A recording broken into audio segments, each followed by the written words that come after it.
ہے۔ رسول اللہ صلی اللہ علیہ وسلم کی حرمت ہر مسلمان کے لیے ایک ریڈ لائن ہے، کوئی اس کو کراس کرے گا تو پھر وہی جو فقہی قاعدہ ہے کہ جو رسول اللہ کو برا بلا کہے گا اس کی گردن کو تن سے جدا کر دیا جائے گا، یہ ہر مسلمان کے اوپر واجب بھی ہے، لازم بھی ہے۔ ریاست کے اندر کوئی یہ گستاخی کرے اس کو سزا ریاست دے گی، اس کے خلاف احتجاج مسلمان کرے گا، پرچہ مسلمان کٹوائے گا۔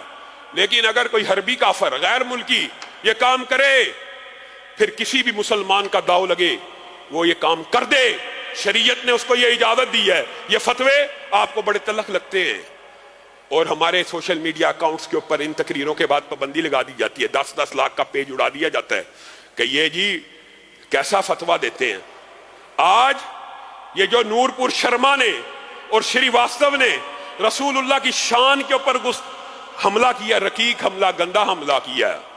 حقیقت بات ہے، کچھ باتیں سچ بھی کہنی چاہیے، کچھ باتیں تلخ بھی ہوتی ہیں۔ آج آپ کڑوی اور سچی باتیں بھی سن کے جائیں۔ انہوں نے آج سے 15-20 دن پہلے یہ کام کیا، برے صغیر کے مسلمان سوئے ہوئے تھے، چند وعدے۔ جس دن یہ واقعہ ہوا میں نے بعض مذہبی رہنماؤں نے ٹویٹر اور سوشل میڈیا پہ نور شرما کی اس بکواس کی نشاندہی کی اور اس کے خلاف کمپین چلائی، لیکن حقیقت ہے اس مرتبہ یہ کریڈٹ اور یہ بازی عرب جیت گئے۔ انہوں نے ہندوستان کا ایسا بائیکاٹ کیا، ہندوستان کی مصنوعات کو اپنے سٹوروں سے ایسے نکالا کہ مودی بھی گھٹنے ٹیکنے پہ مجبور ہو گیا، معذرت خانہ رویہ، اور اپنے ترجمان کو معطل کر دیا۔ ہاں، کوئی اگر کسی کو کریڈٹ کوئی کام کر جائے اس کو اس کا کریڈٹ دینا چاہیے۔ عربوں نے اس مرتبہ رسول اللہ صلی اللہ علیہ وسلم سے جو والہانہ محبت اور عقیدت کا اظہار کیا وہ بازی لے گئے۔ اب تو یہ احتجاج صرف ہم اپنے غم و غصے کا اظہار کر رہے ہیں، بازی تو وہ لے جا چکے ہیں۔ لیکن ہمارے دل میں بھی یہ سوال پیدا ہوتا ہے کہ یہ جو بازی عربوں نے اس دفعہ مودی کے مقابلے میں، ہندوستان کے مقابلے میں جیتی ہے، فرانس کے وقت یہ بازی کہاں تھی؟ فرانس کے موقع کے اوپر عربوں نے یہ حمیت کا اور اس طرح کی غیرت کا مظاہرہ، دل میں یہ سوال تو آ سکتا ہے۔ اور میں آپ کو ایک بات بتلاؤں، ان بدبختوں کو، ان بے حمیت لوگوں کو یہ جرت اگر کسی نے دی ہے کہ یہ بار بار رسول اللہ صلی اللہ علیہ وسلم کی شان میں توہین کریں، تو اس کے پیچھے بھی وہ چھپی ہوئی کالی بیڑیں ہیں، وہ ہاتھ ہیں جنہوں نے مغرب کو اور جنہوں نے گستاحان رسول کو یہ سخت پیغام بھجوانے کی بجائے آسیہ ملونہ کو رہا کر دیا۔ ان کو یہ نہ پیغام دیا کہ یہ آخری لیمٹ ہے، اس کے اوپر نو کمپرومائز۔ کوئی سیکولر مسلمان ہو، کوئی بد عمل مسلمان ہو، کوئی بے عمل مسلمان ہو، رسول اللہ کی ذات کے اوپر اگر حملہ ہوگا تو وہ مسلمانوں کے ساتھ ایک صف میں کھڑا ہوگا۔ آسیہ ملونہ کی گردن کو اڑایا جاتا تب یہ پیغام جاتا۔ آپ آسیہ ملونہ کو چھوڑ دیتے، آپ نے کیا پیغام دیا؟ آپ نے کیا پیغام دیا؟ آپ فرانسیسی سفیر کو ملک سے بدر نہیں کرتے، آپ نے کیا پیغام دیا؟ آپ اس وقت ملک کو معیشت کے نعرے پڑھاتے ہیں، یہ معیشت تباہ ہو جائے گی جی، اس کو بدر کر دیا، یا اس کو ایک مراسلہ تک آپ نے نہیں تھمایا، احتجاجی مراسلہ تک آپ نے نہیں تھمایا۔ اور آپ محب رسول بنتے ہیں۔ رسول اللہ صلی اللہ علیہ وسلم کی ذات ایک ایسی ریڈ لائن ہے کہ جب بھی کوئی کراس کرے گا، اور نور پور شرما کو اور شری واستو کو میں سوچتا ہوں ان کو تو یہ نہیں تھا بھولنا چاہیے۔ ان کو کیا رام پال کے سینے میں اترا ہوا غازی علم دین کا خنجر بھول گیا، کیونکہ مسلمان بے ضمیر ہو گئے، مسلمان بے حمیت ہو گئے۔ آج ان کو امی عائشہ کے خلاف ہردہ سرائی کرنے کی ہمت اور جرت اگر کسی نے دی ہے تو وہ رافضی ٹولہ جو مسلمانوں کے اندر بیٹھ کے امی عائشہ اور امی حفصہ کے اوپر پہلے سے کیچڑ اچھالتا ہے۔ ہاں، یہ بات آپ کو تلخ لگے گی۔ آج پوری دنیا کا عرب ہندوستان کے ساتھ بائیکاٹ، مقاطعے کی مہم چلا رہا ہے اور ان کو گھٹنے ٹیکنے کے اوپر مجبور کر رہا ہے، اور وہ گھٹنے ٹیک چکے ہیں اور معذرت کے بیان شروع ہو چکے ہیں۔ لیکن ایک نام نہاد مسلمان ملک، بات تلخ ہے، کبھی نہیں کی، لیکن دل خون کے آنسو ہوتا ہے۔ نام نہاد مسلمان ملک جی، یہاں پہ اسلامی انقلاب آیا تھا،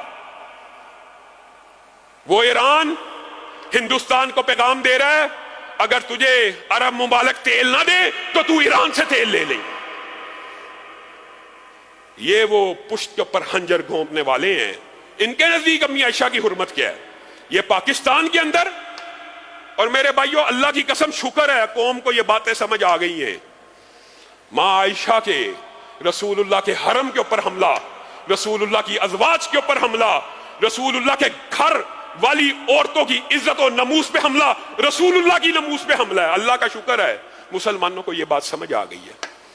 اور اگر رسول اللہ کے گھر والوں کی عزت کے اوپر حملہ رسول اللہ ہی کی توہین ہے اور رسول اللہ ہی کے اوپر حملہ ہے، تو پھر آپ کے معاشرے میں وہ رافضی فکر کے لوگ جو ہر وقت امی عائشہ کے بارے میں بکواس کرتے ہیں، آپ کو ان کی اصلاح کرنے کی بھی ضرورت ہے اور ان کے لیے بھی قانون سازی بنانے کی ضرورت ہے. اور عجیب بات ہے فریڈم آف سپیچ کا نعرہ لبرل اور سیکولر لوگ یہاں پہ یوز کرتے ہیں. کسی مذہبی رہنما کی توہین کر دینا کیا فریڈم آف سپیچ ہے؟ مجھے ایک بات بتلائیے، میں یہ یورپ کے سیکولر اور پاکستان کے سیکولر، لبرل انڈیا کے سیکولر اور لبرل سے سوال کرتا ہوں. ایک جج ایک انسان ہی ہوتا ہے نا، اس نے اپنے آرڈر اور اپنے جورسڈکشن کے خلاف عمل کرنے والے کے لیے کون سا قانون بنوایا ہوا ہے پارلیمنٹ سے؟ توہین عدالت کا. ایک جج کی توہین یا اس کے آرڈر کو نہ ماننا تو توہین عدالت ہے. ایک وطن کے جھنڈے کو جلا دینا، ایک وطن کی کرنسی نوٹ کو جلا دینا، اس کی بے توقیری کرنا، بے احترامی کرنا، اس کے اوپر تو توہین وطن کا، توہین پرچم کا، توہین کرنسی کا قانون لگے گا. اور آپ کو پتہ ہے بعض ممالک میں توہین پرچم، توہین وطن، توہین کرنسی کی سزائیں موت ہیں. آپ انسانوں کے لیے کہ آپ کسی ملک کا پرچم ہے، کسی ملک کی فوج کی توہین کے اوپر قوانین موجود ہیں دنیا کے اندر.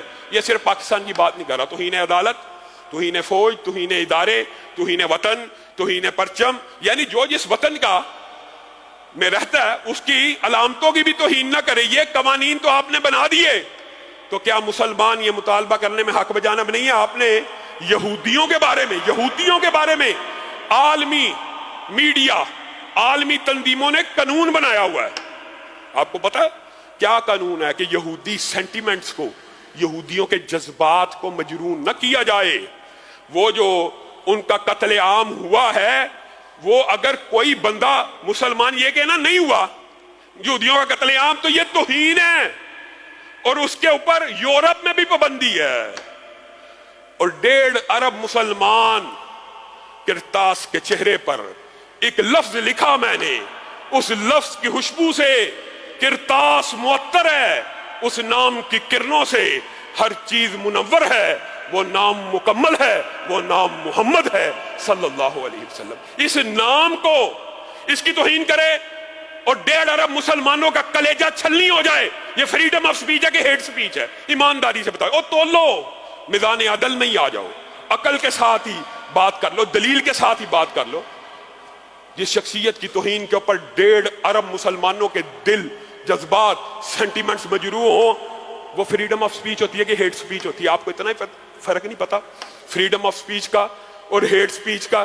آپ کو فرق ہی نہیں پڑتا. لیکن ان سب کے اندر معذرت کے ساتھ ایک تو اب جس طرح دارالکفر میں رہنے سے ایمان ضائع ہو جاتا ہے، اور یہ بات بھی میرے ہندوستانی بھائیوں کو کئی مرتبہ بڑی تلخ لگتی ہے.